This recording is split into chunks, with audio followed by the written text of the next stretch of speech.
Amunhotep sangat tidak sabar ingin bertemu dengan Yuzarsif.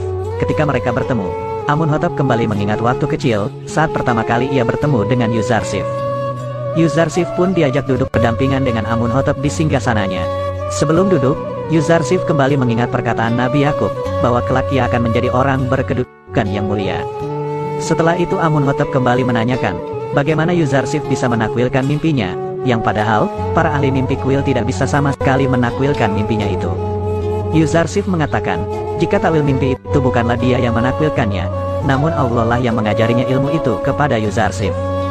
Amunhotep semakin suka kepada Yuzarsif, karena dia tidak menyembah Amun dan dewa-dewa lain di Mesir. Kemudian menyuruh Ramhu, untuk mengundang para pembesar Mesir di sebuah jamuan, untuk mementaskan debat antara Yuzarsif dan para pendeta kuil Amun. Saat pertemuan itu berlangsung, datang Yuzarsif di tengah para pembesar dan menghadap Amunhotep.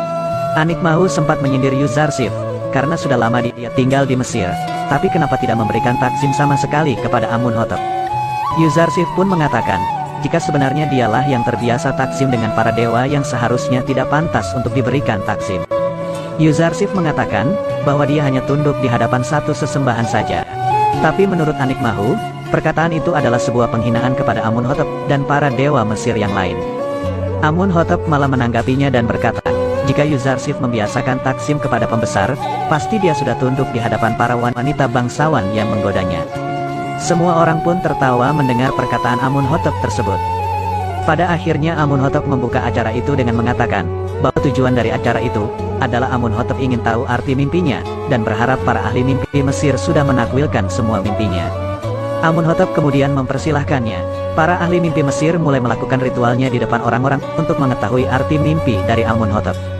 Namun mereka tidak menemukan jawaban dari mimpi-mimpi itu, bahkan sampai meneliti keadaan bintang-bintang, dan planet-planet lain, sehingga meminta bantuan kepada arwah nenek moyang, serta jin dan syaitan. Mereka tetap tidak menemukan jawabannya. Mereka menganggap bahwa mimpi Amunhotep adalah sebuah teka-teki yang tidak bisa untuk dijawab. Hasil dari upaya mereka semua adalah, bahwa dalam keyakinan Mesir kuno, sapi diartikan sebagai tahun. Jawaban itu membuat Amunhotep tertawa terbahak-bahak, diikuti tertawa oleh para pembesar yang hadir di sana. Amunhotep lalu menyuruh Yuzarsif untuk mengartikan mimpinya di hadapan semua orang.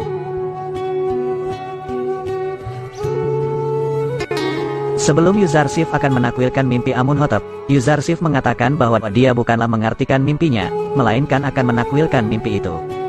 Karena takwil dan arti mimpi itu berbeda.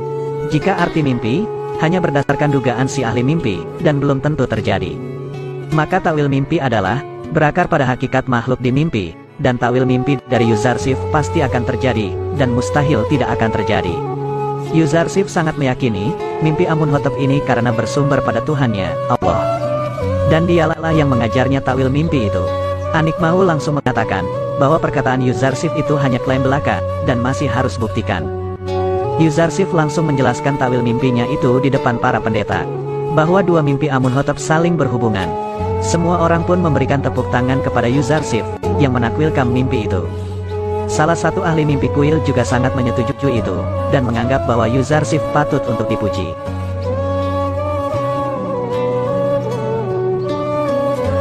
Akan tetapi Anikmahu masih meragukan bahwa takwil mimpi itu harus dibuktikan.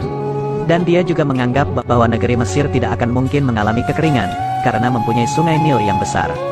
Tapi sang ratu mengatakan bahwa dia pernah mendengar jika sungai Nil pernah mengalami kekeringan beberapa kali. Penasehat Amunhotep juga mengatakan, jika takwil mimpi Yuzarsif tidak benar, mereka harus tetap berhati-hati dan mengantisipasi hal tersebut. Yuzarsif langsung mengungkapkan solusi untuk menghadapi masa subur dan masa paceklik kepada semua orang. Para warga Mesir pun berterima kasih kepada Yuzarsif, karena telah memberitahu bahaya yang akan menimpa Mesir kepada mereka. Mereka juga berterima kasih kepada Tuhan-Tuhan Yuzarsif, karena telah menolong para pengikut Tuhan lain. Kemudian Amunhotep mengangkat Yuzarsif sebagai orang kepercayaan Amunhotep, yang membuat para pendeta merasa sangat kalah di hadapan semua orang. Setelah itu Amunhotep mengatakan, bahwa sekarang, semua telah mengetahui kelemahan dewa-dewa Mesir. Khususnya para pendeta dan ahli mimpi kuil Amun yang tidak bisa berbuat apa-apa di hadapan Tuhan yang lebih kuat dari Amun. Amunhotep lalu mengusir mereka semua, sebelum mereka terkena amarahnya. Saat berada di luar istana, ahli-ahli mimpi yang memuji Yuzarsif itu sempat dimarahi oleh Anikmahu dan dipukuli, lalu dibawa pergi oleh Padi Amun. Inarus yang sedang memperhatikan para pendeta, lalu didatangi oleh Malik yang sedang mencari keberadaan Yuzarsif. Malik yang mengatakan kepada Inarus, bahwa dia adalah teman Yuzarsif, dan sudah menunggu Yuzarsif selama 20 tahun di Mesir. Kembali ke istana, Amunhotep mempertanyakan, siapa orang yang tepat untuk menangani masa paklik dari krisis yang akan dialami oleh Mesir nanti. Salah satu pembesar mengatakan, bahwa orang itu adalah Putifar. Yuzarsif pun terlihat sangat setuju usulan dari pembesar itu. Akan tetapi Amunhotep mengatakan, jika Putifar pada saat ini sedang sakit, dan tidak akan bisa menangani urusan seperti itu. Kemudian ada yang mengusulkan, jika aku Ramhu juga pantas di posisi itu. Namun Amunhotep mengatakan, jika Ramhu lebih layak untuk memimpin pasukan, daripada mengurus masalah pertanian. Di tengah perdebatan itu, malaikat Jibril datang kepada Yusuf. Dan mengatakan, Yusuflah yang harus memiliki tugas berat ini. Allah berkehendak untuk memberikan Yusuf kekuasaan di Mesir. Pada akhirnya Yuzarsif langsung meminta kepada Amunhotep untuk memberikan tugas itu kepadanya, dan mengangkatnya sebagai bendahara, serta penanggung jawab pertanian Mesir. Amunhotep pun menyetujui permintaan Yuzarsif, dan percaya bahwa dia akan bisa melakukan tugas itu dengan baik. Dan mulai pada hari itu juga Amunhotep menunjuk Yuzarsif sebagai bendahara dan penanggung jawab pertanian Mesir di istana. Beberapa pembesar percaya, bahwa Yuzarsif adalah orang yang bijak, namun mereka masih ragu dengan Yuzarsif, karena dia adalah orang asing. Mereka juga mulai mempercayai jika Tuhan Yuzarsif lebih berkuasa daripada Amun, setelah melihat Anik Mahut takluk di hadapnya tadi. Sebelum menutup jamuan itu, Amunhotep akan mengabulkan permintaan Yuzarsif yang ia minta saat itu juga. Yuzarsif langsung meminta dua permintaan kepada Amunhotep, bahwa yang pertama, dia meminta untuk membebaskan para wanita bangsawan dari penjara. Dan yang kedua, membebaskan semua tahanan yang ada di penjara Zawiyah. Yuzarsif akan menjamin kelakuan baik mereka jika setelah bebas. Seperti yang Jibril katakan saat itu, para tahanan akan menjadi teman Yuzarsif untuk menjalankan risalahnya di Mesir nanti. Amunhotep sempat mempertanyakan, kenapa dia tidak ingin menghukum Zulaikha yang sudah membuatnya menderita bertahun-tahun. Yuzarsif mengatakan, bahwa tujuannya hanya untuk membersihkan namanya, bukan untuk membuat orang lain di penjara karenanya. Sedangkan bebasnya para tahanan di penjara Zawiyah, ditentang oleh Ibu Suri, yang mengatakan bahwa mereka pernah melawan kerajaan Mesir dan Amun. Namun Yuzarsif mengatakan, bahwa dia sudah hidup bertahun-tahun dengan mereka, dan akan menjamin mereka berkelakuan baik setelah bebas.